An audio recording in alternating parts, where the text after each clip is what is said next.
Hello, everyone. Welcome to episode 24 of the Not A-fib podcast, powered by the Journal of Emergency Medical Services. My name is Mark Flaughter. In 2019, 23-year-old Elijah McClain died after Aurora, Colorado fire rescue paramedics Jeremy Cooper and Peter Chikanek administered a fatal dose of ketamine. On a warm August night, Cooper and Chikanek responded to a 911 call, and when they arrived on the scene, Mr. McClain was already restrained and in handcuffs. Cooper was in charge of the call and responsible for the medical decisions related to Mr. McClain, while Chikanek was in charge of the crew and responsible for scene safety. Upon arrival, some members of Aurora Fire Rescue were informed that a carotid hold had been used on Mr. McClain, that he lost consciousness, and that he was obviously on something. Prior to administering ketamine to Mr. McClain, neither Cooper nor Chikanek asked Mr. McClain if he consented to the administration of ketamine or how much he weighed. A correct dose of ketamine is 5 milligrams per kilogram of body weight. Cooper estimated Mr. McClain to be about 200 pounds, indicating a 453 milligram dose of ketamine. Mr. McClain, in fact, weighed 143 pounds. Notwithstanding, Cooper then administered 500 milligrams of ketamine in Mr. McClain's right deltoid, a dose for someone weighing 77 pounds more than Mr. McClain. The appropriate dose for Mr. McClain should have been closer to 325 milligrams. By the time Mr. McClain was placed on the gurney, he was unconscious, had no muscle tone, was limp, snoring, and had vomit coming from his nose and mouth. Shortly after being loaded into the ambulance, Mr. McClain had no pulse and was not breathing. While Mr. McClain would regain a pulse at the University of Colorado Medical Center, he would never regain consciousness. Initially, neither the police officers nor the paramedics were criminally charged following Mr. McClain's death, but a few years later, Colorado Governor Jared Polis appointed Attorney General Phil Weiser as special prosecutor. He brought felony charges against the police officers and the paramedics. On September 1st, 2021, each paramedic was indicted on 11 criminal counts, including manslaughter, criminally negligent homicide, assault in the second degree, and crimes of violence. Following a jury trial, the paramedics were both found guilty. In spring of this year, Cooper was sentenced to 14 months in jail and work release for criminally negligent homicide. Chikanek was sentenced to 5 years in prison for criminally negligent homicide and assault for unlawful administration of drugs. In mid-September, Chikanek was released from prison after a judge reduced his sentence to 4 years of probation. In early 2023, in an escalation from the charges in the Elijah McClain case, an Illinois paramedic and emergency medical technician, EMT, were charged with first-degree murder after they strapped Earl Moore Jr. face down on a stretcher and transported him in that position. Mr. Moore died from compressional and positional asphyxia. According to a press release by the City of Springfield Police Department, police responded to a call on December 12, 2022, and were met with a resident who indicated the caller was suffering from hallucinations due to alcohol withdrawal. Police then requested an ambulance, and when the ambulance personnel arrived, they were escorted into the residence to Mr. Moore, who was not able to walk. The medical personnel were not offering any assistance to Mr. Moore in walking, but once the police got him outside, the medical personnel placed the patient on the stretcher in a prone position and secured him to the stretcher prior to transport. According to the civil complaint filed against, among other defendants, the paramedic and EMT, the providers did not assess Mr. Moore's medical condition, and it is presently unknown what occurred during the ambulance ride. The case has not yet gone to trial, and it remains to be seen what other evidence will be presented at trial. What many practitioners might have been less aware of or concerned about, and what the Elijah McClain case or any of the other cases discussed has likely brought to the forefront of practitioners' minds, is the risk of criminal actions. Each state has its own criminal code with variations of the charges discussed in the cases above. In Missouri, for example, these types of crimes are labeled as offenses against the person, including murder, manslaughter, and assault. A crime generally consists of two elements: the physical wrongful deed, or actus reus, and the guilty mind that produces the act, or mens rea. The determinative factor between the different levels of murder and manslaughter is the mens rea. In the Elijah McClain case, the paramedics were charged under the Colorado Criminal Code with manslaughter, criminally negligent homicide, assault in the second degree, and crimes of violence. Eventually, the jury found them guilty of criminally negligent homicide and assault for unlawful administration of drugs. Conversely, in the Earl Moore Jr. case, The emergency medical providers are charged with first-degree murder, and those charges are still pending in jury trial. While it is not yet clear if prosecutors will be able to prove the element of a first-degree murder charge, including the requisite mens rea, the juxtaposition of these two cases shows the variety of criminal charges available to prosecutors in these types of cases. And those are excerpts from an article from the Journal of the Missouri State Medical Association, published in December 2024. Joining me today is Frank Flaspohler. Frank is an EMT and attorney who serves as legal counsel for many ambulance districts throughout Missouri. He grew up in an EMS household where his father, Frank Flaspohler, has worked as a paramedic for over 50 years. In college, Frank obtained his EMT license and later attended law school at Loyola University, New Orleans, where he graduated in 2009. Returning to mid-Missouri, he opened a private law office and eventually took over EMS legal services from the late Frank Foster in 2022. Frank focuses his legal practice on ambulance districts, telecommunications centers, and fire protection districts, providing counsel and advice to those who help run emergency services for our citizens. His practice includes advising boards on a variety of issues of employment and labor law, Missouri Sunshine Law requirements, as well as drafting policies, resolutions, contracts, and other legal documents. Frank recently celebrated 11 years married to Katie Flaspohler, who is also an EMT, and together they have 6 children in Fayette, Missouri. Frank, welcome to the podcast. Thank you for joining us. Thank you, Mark. It's good to be here with you. Well, normally I ask what got my guest into EMS, but I guess we kind of covered it there in the bio. It kind of runs in your family, I guess. Yeah, so I remember as a little kid, probably 3 or 4 years old, right? My dad was teaching an EMT class at the local university, and I would get to go with him to the EMT classes until one night when they were doing the mock-up injuries, and he was covered with all those injuries, and I guess I was a little traumatized because I was crying so much he had to quit the EMT class and take me home. And after that, I don't think I got to go to the EMT classes anymore. So EMT, was that was before you became an EMT, before you became a lawyer, correct? Yes. So as a sophomore in college, I went to the EMT program, the local one here at Boonville Technical School. Okay. And did you work in the field, still work in the field? I did. So, and I still do PRN for the local ambulance district.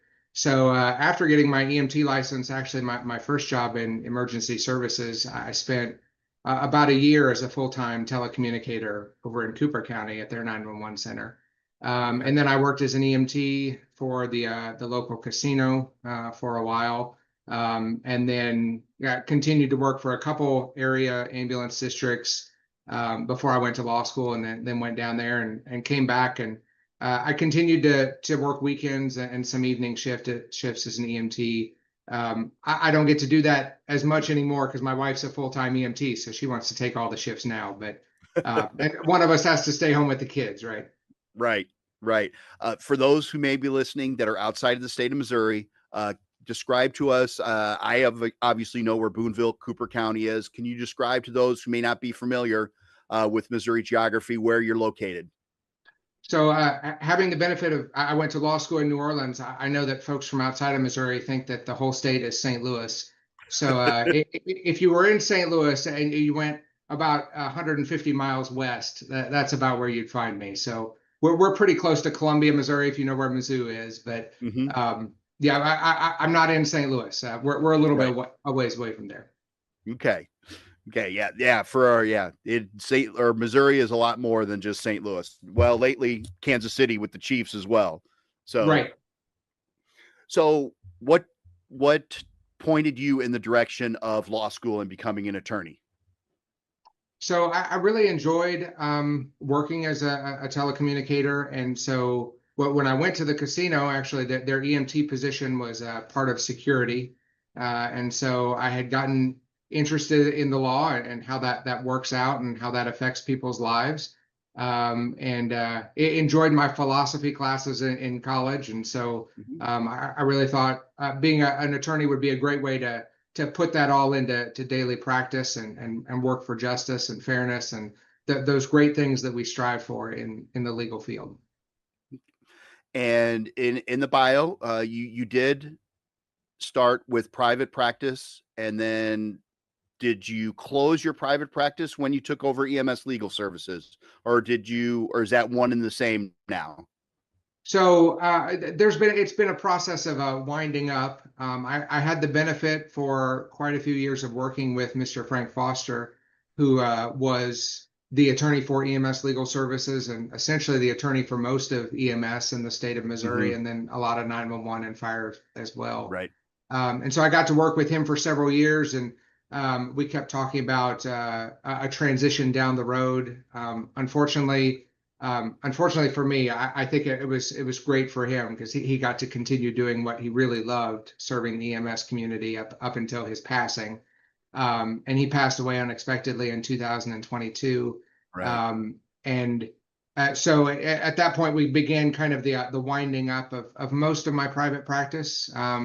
Unfortunately, in rural Missouri, there aren't a lot of attorneys out there, and so I still do some estate planning and some stuff to help our local community with folks that have legal issues that they really need assistance with. But primarily my focus now has transitioned just to the EMS Legal Services, and that certainly keeps me plenty busy.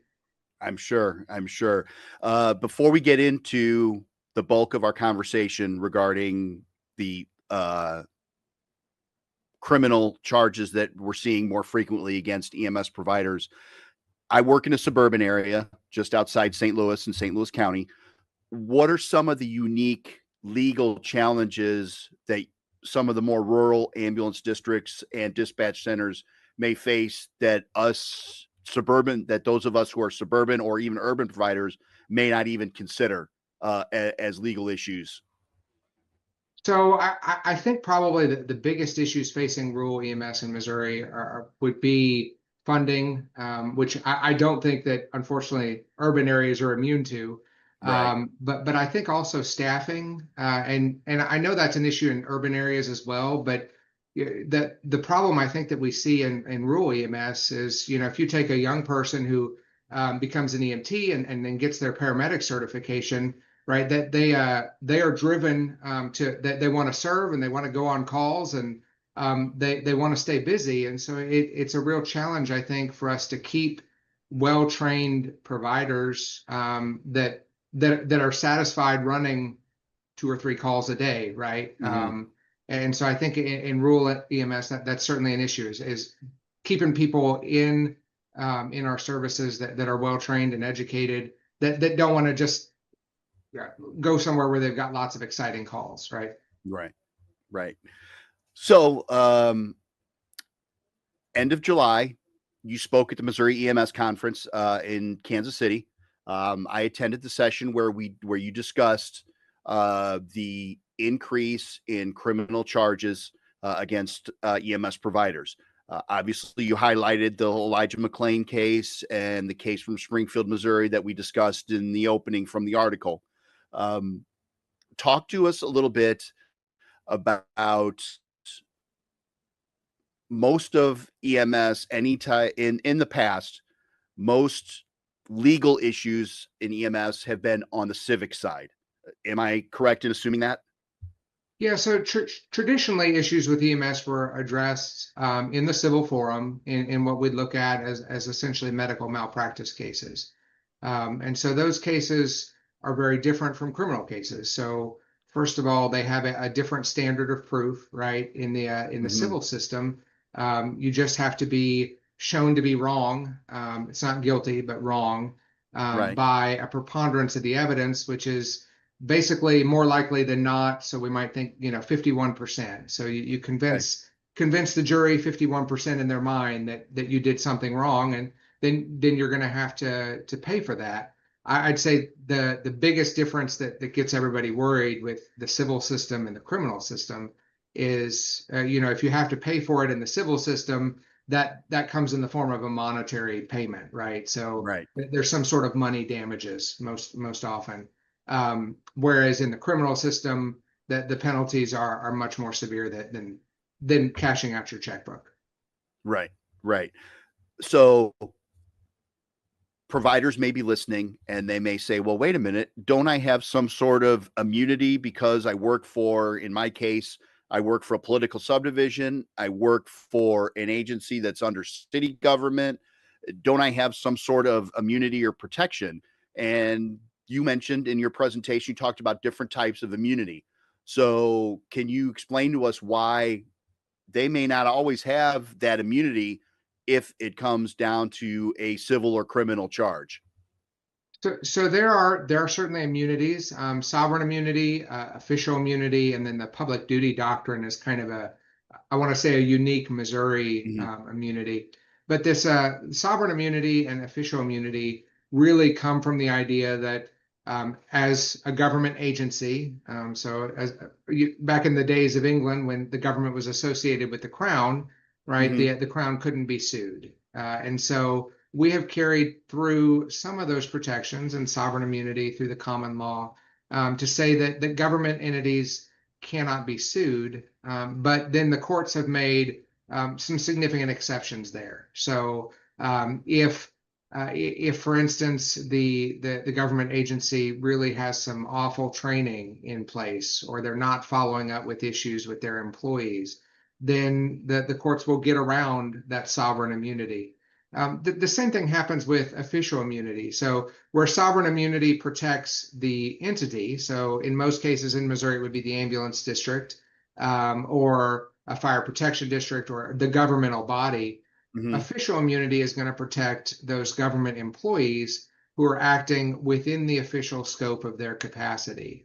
The problem we've seen in the cases you mentioned really is, when folks are not following the protocols and procedures that their district has in place, then courts say, well, you're not acting within your official capacity. You've essentially gone out on your own. And so you're no longer afforded those protections. So talked about the Aurora, Colorado case, the Springfield case. What is it about these particular calls, these particular incidents that have got prosecutors all up in arms, if you will, to pursue criminal charges against EMS providers? And is this something that we can anticipate seeing more and more in the future as more of these cases get prosecuted criminally? So I think the first thing I just keep in mind is, I mean, we're talking about three cases over the last several years, out of Mhm. hundreds of thousands of ambulance Right. calls, right? So, I mean, not just a significant minority, but I mean, essentially so minute it wouldn't be statistically countable, right? Fair. Um, Yes. and so but I think what we've found is that prosecutors have been more willing, and it started with law enforcement over the last decade, right?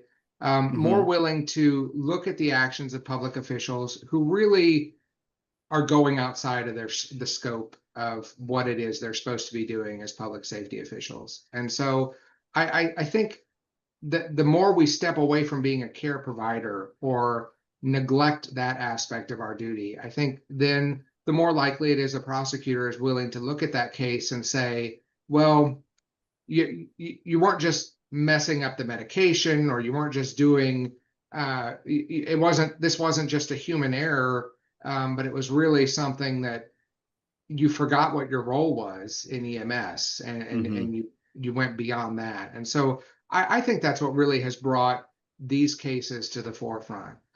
Of course, along with law enforcement as well, we've seen a lot more use of body cam footage. Right. And the body cam footage, I think, in all of these cases was really crucial in just showing uh, the egregious behavior of the providers in some of these situations. And so I think that presence of body cam footage can be very damning in cases like this. Mhm. Although I think in general, body cam footage can also be very helpful to us in protecting our providers from complaints against them. So it can be kind of a two-way street there. But I think in general, I do think body cam footage is helpful to the provider.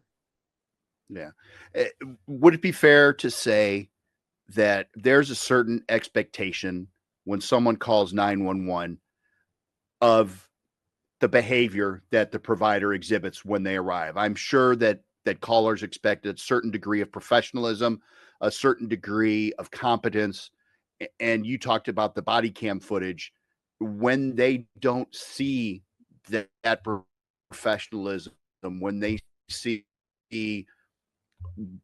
quote unquote bad behavior, if you will, they don't see competence, they don't see basically the paramedics doing the job that they feel needs to be done. And that plays into what happens down the road with these cases. Would that be fair to say?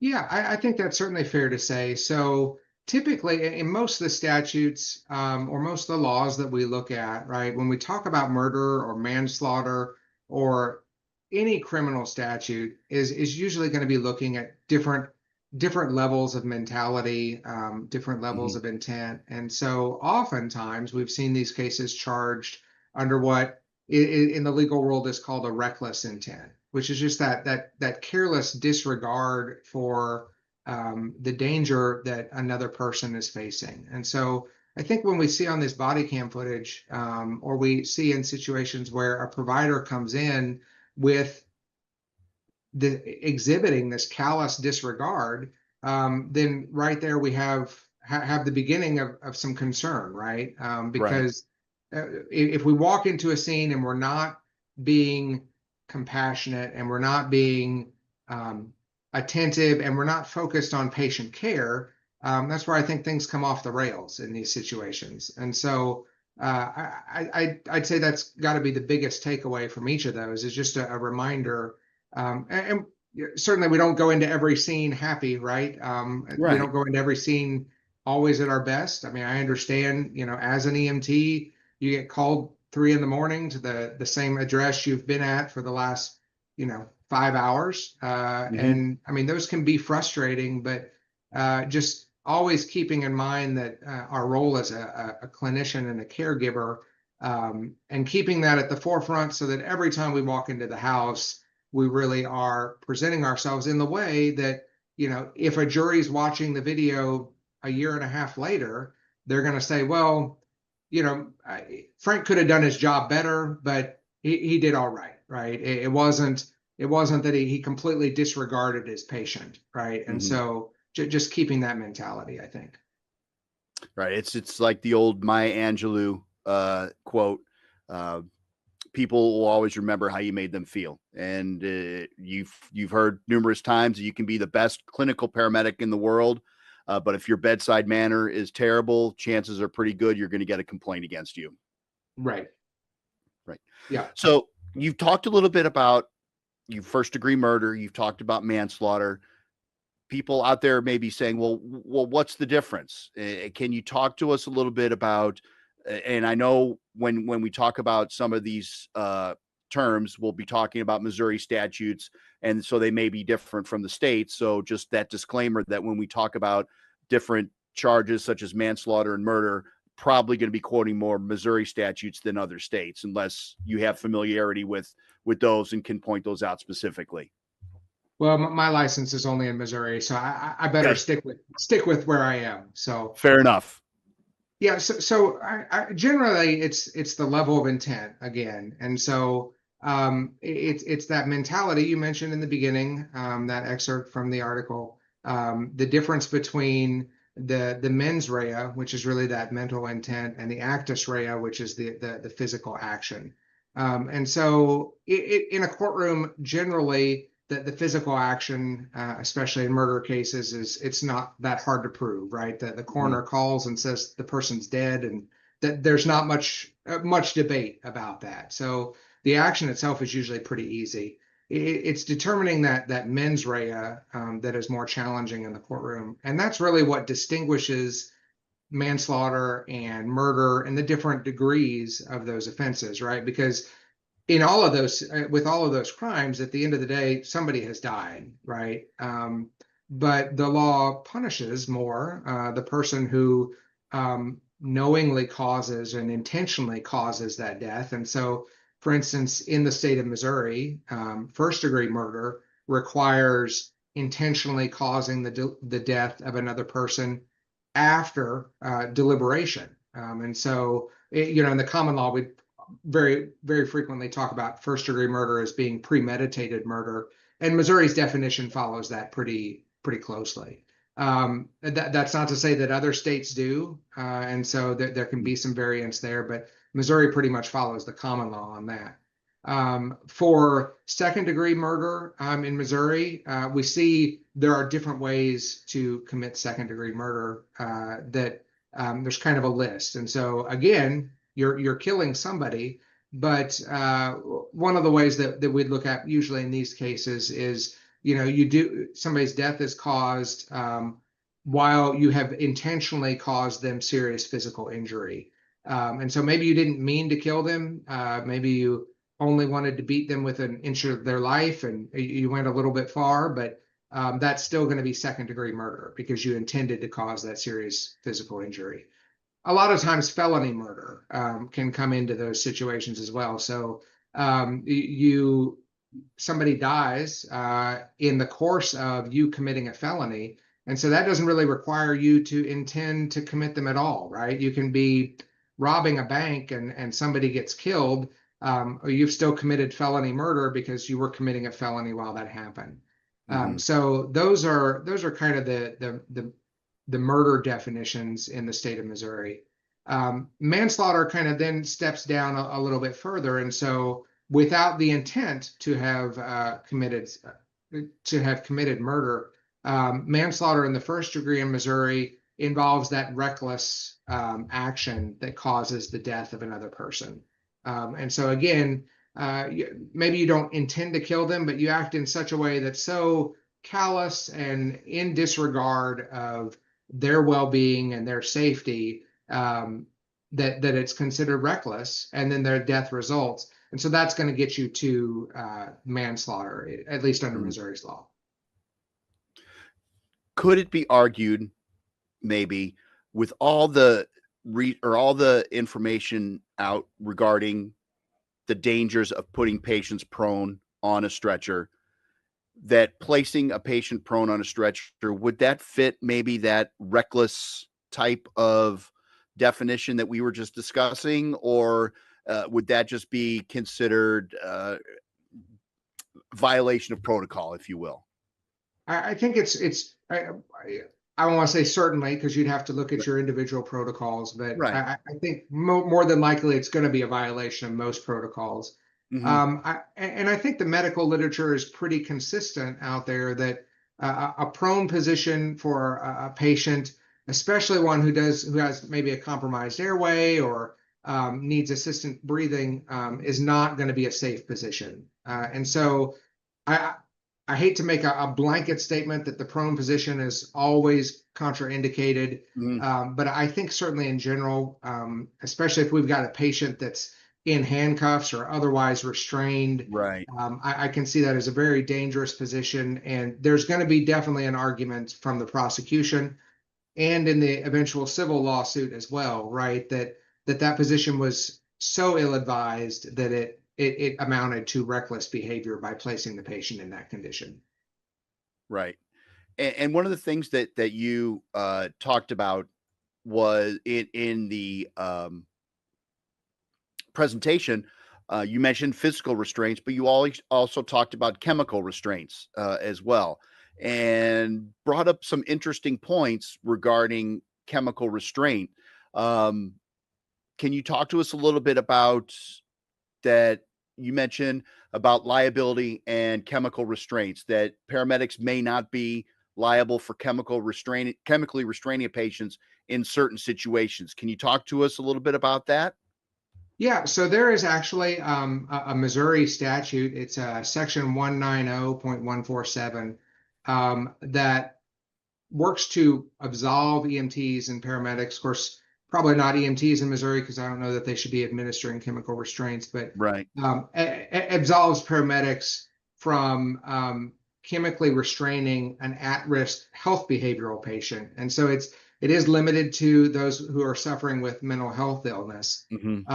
if that restraint is necessary to secure their own safety.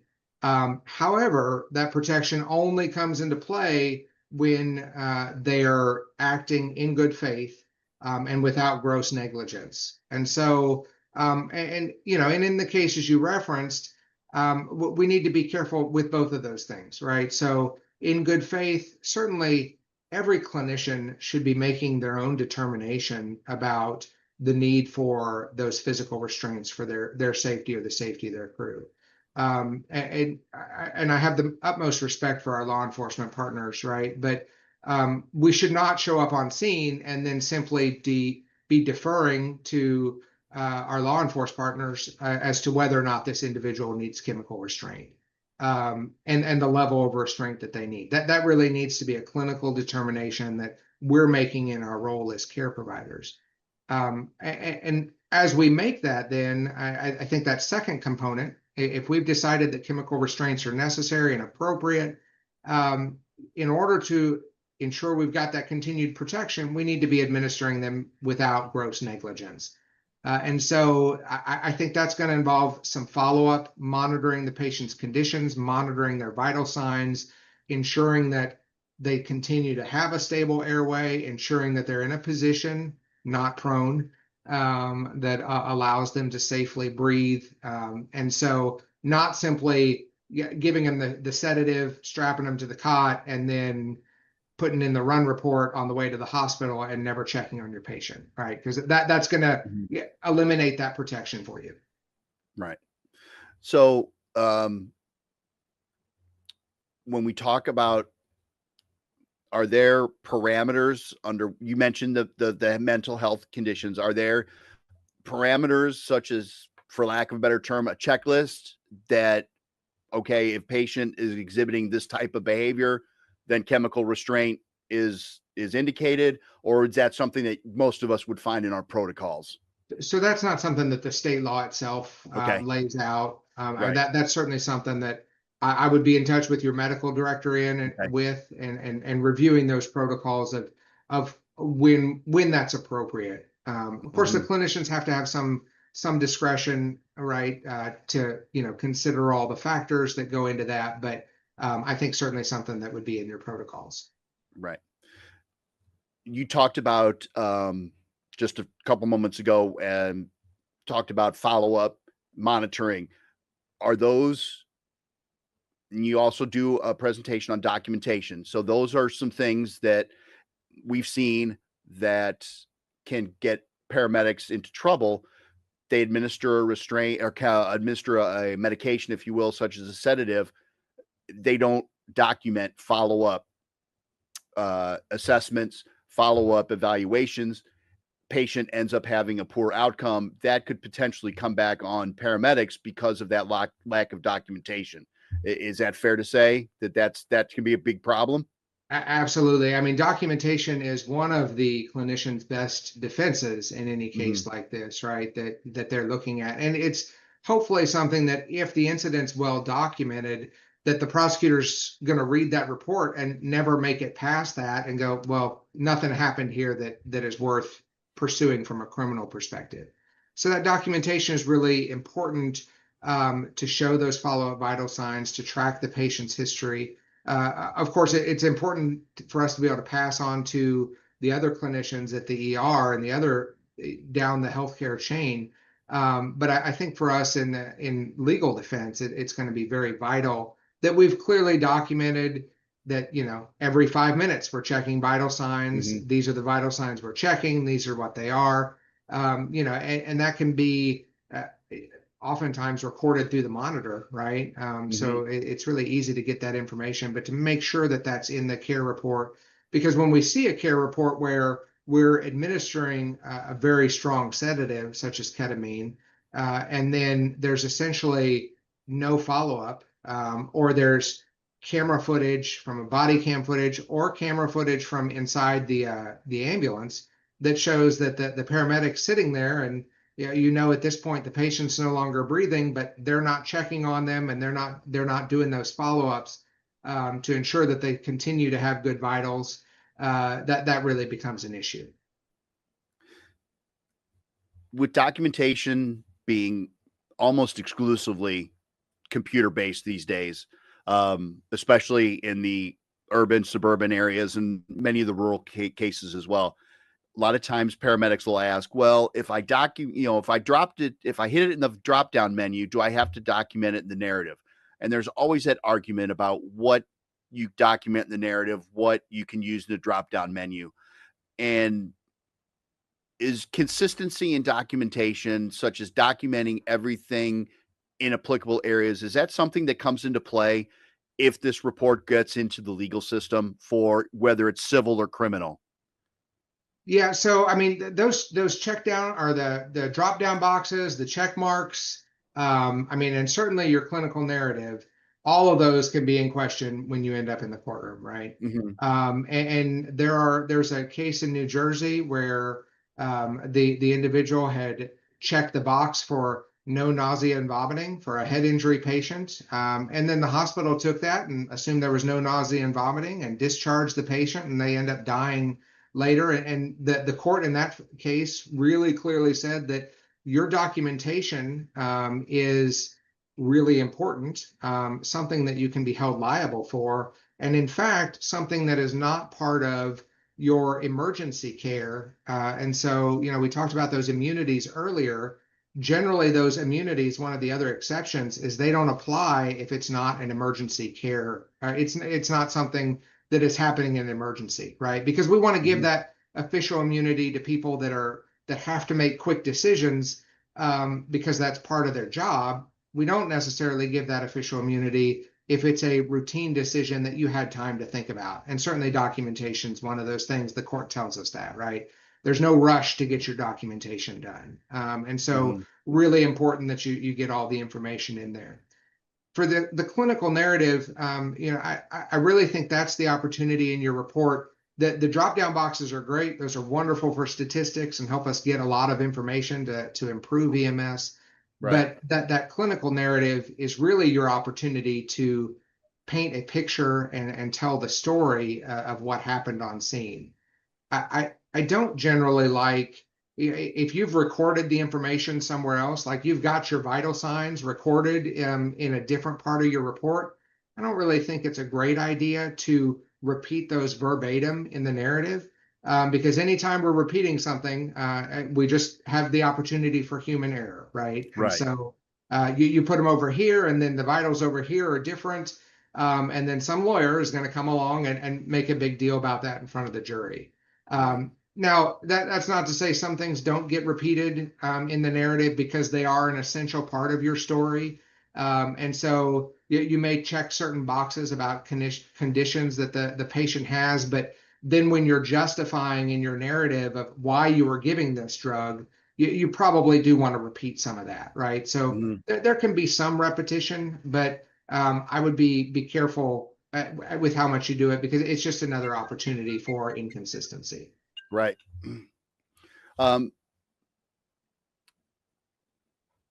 Clinical, or you talked about the clinical narratives. Something that's been popping up lately is narratives generated by AI.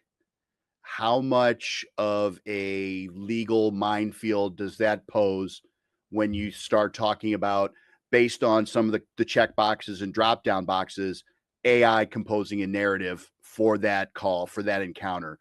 What type of legal minefield does that pose for providers who say, this is a great idea, this is going to shave 10, 12 minutes off of my writing the report if I could just have AI generate my narrative?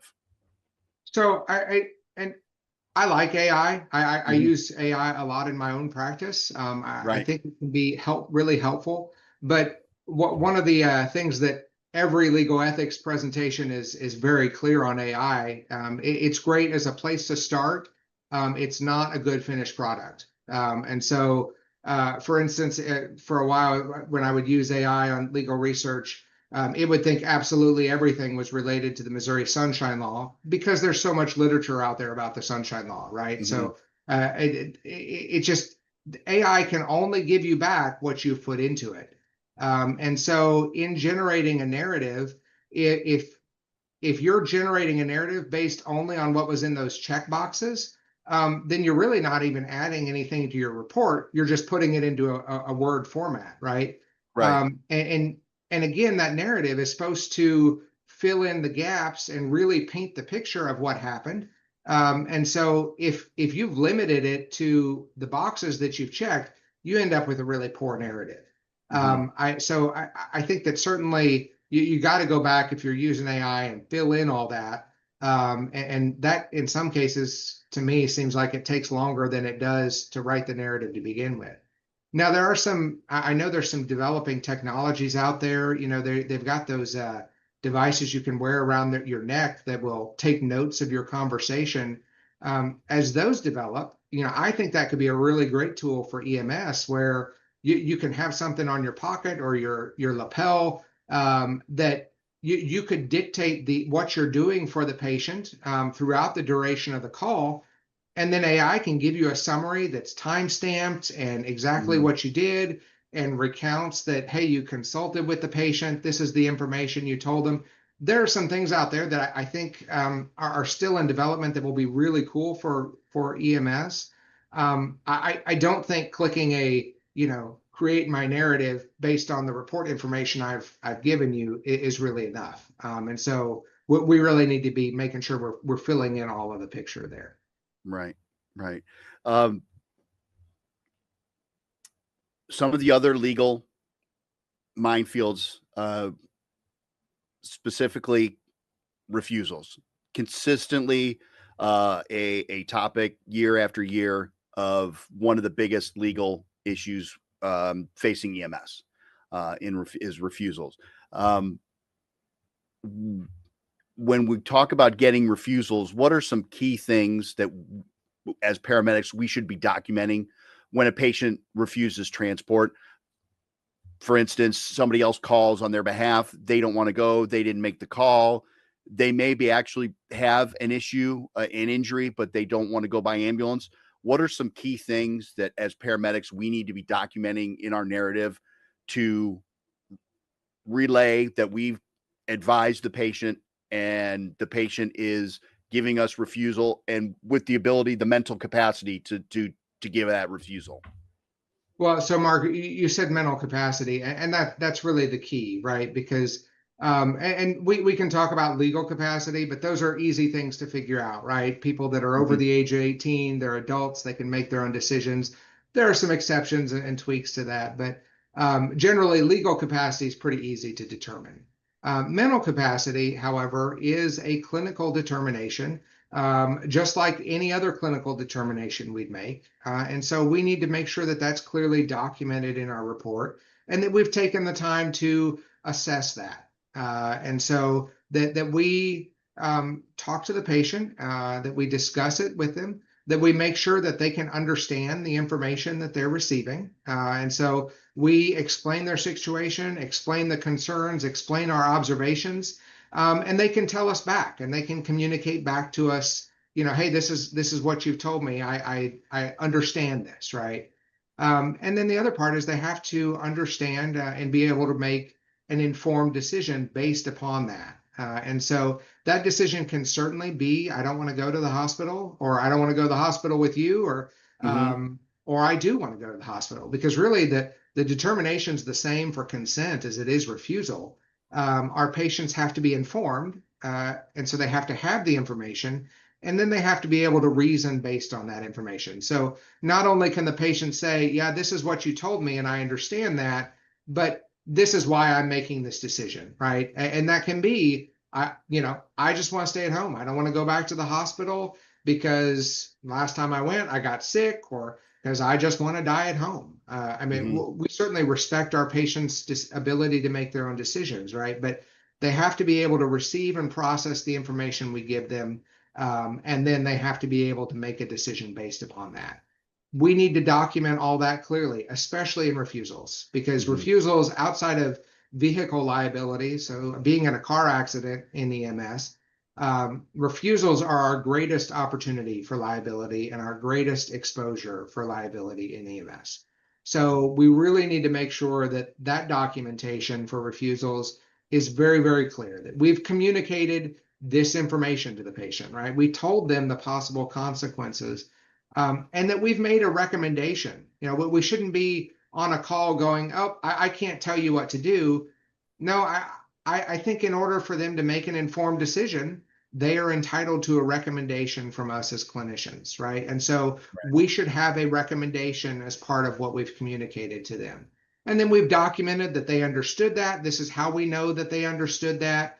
And this is the decision they made. This is the reasoning they made. Sometimes that reasoning can be helpful because we may be able to help them understand why that reasoning's flawed if they really need to go to the hospital. Maybe help address whatever their underlying concern is, like I won't have a ride home or something like that. A good opportunity for us to dialogue with them anyway. But even if they decide not to go with us, we need to make sure we've had those discussions and that it's really thoroughly documented.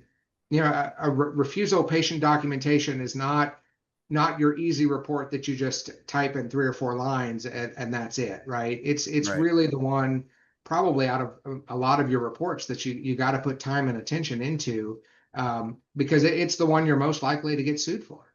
Right. We talked about mental capacity. One of the slippery slopes, particularly at my agency, that we've had the term protective custody thrown around.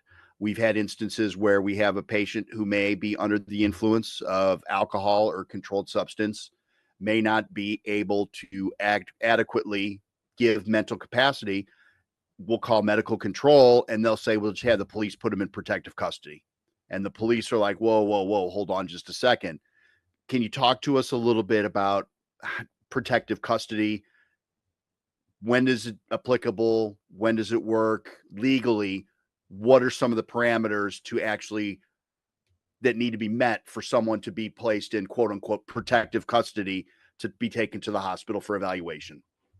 Sure. So protective custody is appropriate in those situations where the patient is a clear danger to themselves or others. So oftentimes we see that in patients that may be suicidal, right? And protective custody is different from, sometimes we talk about 96-hour holds. Right. Those are orders issued by the court, right? That's not something that's happening usually with us right there on scene. But protective custody is really, again, something that law enforcement is involved in, because EMS by itself, we in the state of Missouri don't have the authority to take someone into custody, right? And so that's something we have to be involved with our law enforcement partners on. There's some really good CIT training out there through the Missouri CIT Council. They've got some great training that I hope at one point all clinicians have completed, because there are other resources that we can use, but that just placing them in handcuffs and strapping them down on the stretcher is certainly not the way to go. Right. So for those out there that are saying, well, what option do I have? I have this intoxicated individual, doesn't want to go to the hospital, may have a laceration that requires stitches, may have some other injury that requires attention. He's adamantly not wanting to go. Police are saying, well, he's not a threat to himself right now or anybody else, so we're not going to put him in protective custody. What option does EMS have in this situation? How can the paramedic protect himself from something that would happen if this individual goes home, passes out, maybe vomits, aspirates, and has a bad outcome? But how can the paramedic protect himself by saying, hey, we tried to get him to go, police wouldn't work with us, he didn't want to go, we can't physically force him to go? What's the option in that situation? So I think that's certainly something where our documentation is going to be really important, right? That we've made a real clear record of that patient's ability. And just because they're intoxicated or under the influence of drugs doesn't necessarily mean that they've automatically lost their ability to consent or refuse treatment, right? Right.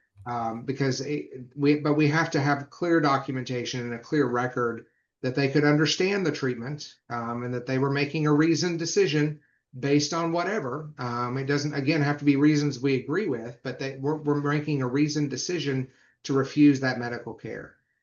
Because we don't get to implied consent unless there is a immediate threat to irreparable harm or injury to that person.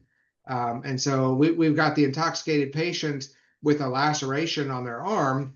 That laceration, while they do need to get stitches at some point, probably is not something that's immediately threatening their life, right? And so we're not going to get to implied consent at that point.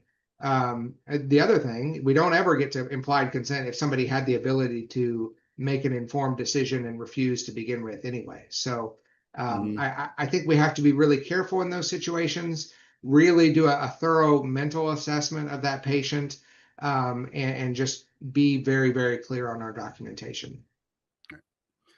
We've been talking about documentation for a while, and this may seem basic, but talk to us a little bit about the importance of grammar, correct punctuation, when your narrative is put on the courtroom wall in front of a judge, jury, prosecutor, defense attorney, the gallery. How important is it for spelling and punctuation, grammar to be correct on that narrative? How much credibility would a paramedic lose if they have spelling errors? The entire narrative is in caps. It's all one sentence, and it's 18 it's 18 lines, all one sentence. How important is that when the legal system is looking at narratives? Well, you know, Mark, I mean, we know that people make, just the way our brains work, we make really quick determinations about people's credibility, about how we're going to believe and receive the information we get from them, right? So if you want to show up in jean shorts and a cutoff T-shirt to testify in the courtroom, that's probably going to affect your credibility, right? I think what you're talking about is in that same scope. We're medical professionals in the EMS field. We are medical clinicians. We need to show up to testify in a uniform that doesn't look like we pulled it out of last week's laundry, right? Right. With our hair brushed. In the same way, our reports need to reflect that professionalism. If there's anything AI can help us with pretty easily, it's fixing grammar and punctuation in our narratives, right? So definitely, you know, you pull a report that looks like that the person isn't using complete sentences or can't spell anything, or they just instantly lose the credibility of being a professional clinician. And that's certainly something what we don't ever want to be in that situation. Right. Right. As we wrap up, we've been going for close to an hour, so I don't want to keep you any longer than is absolutely necessary. What are some other legal issues out there that EMS needs to be aware? We've talked about obviously documentations and talked about negligence. We've talked about vehicle accidents and refusals.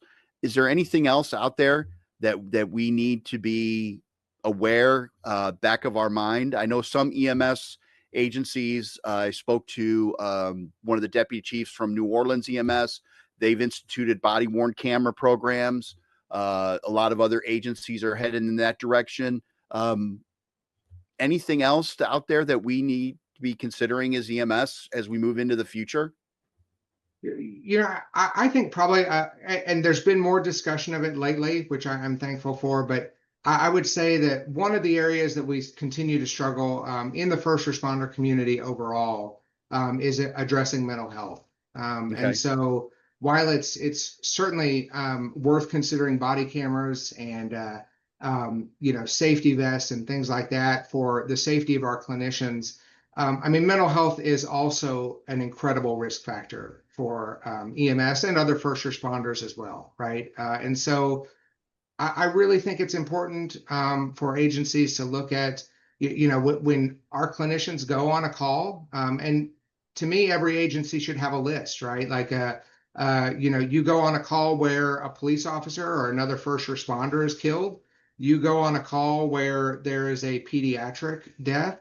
There can just be a list of different really triggering calls that there should be some follow-up and some real attention given to those clinicians. That's not to say you can go for 20 years and you never have a particularly awful call, but you also have the built up trauma there. And so I think more attention to mental health and those discussions and what we can do with the peer teams, that those group discussions, debriefings, but just checking in with people, and making sure that they know that it's okay to not always be okay. Mm-hmm.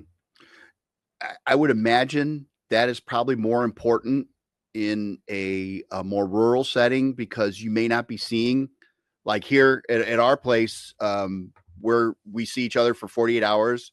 We see each other a couple times a week, because we're coming in on shift.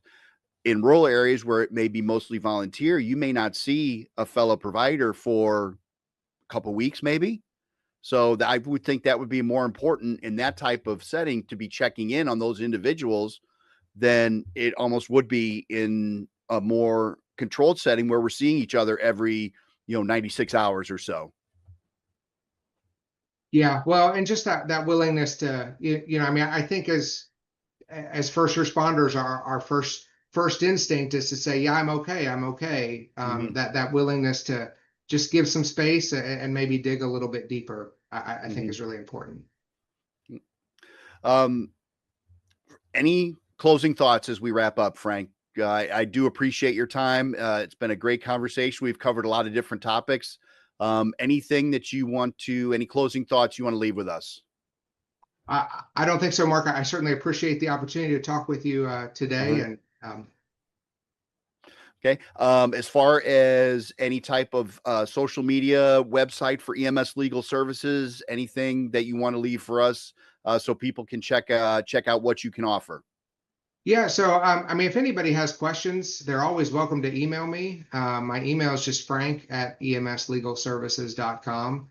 I've got lots of people that text me too. So, but we do have a website, emslegalservices.com, that you're welcome to check out.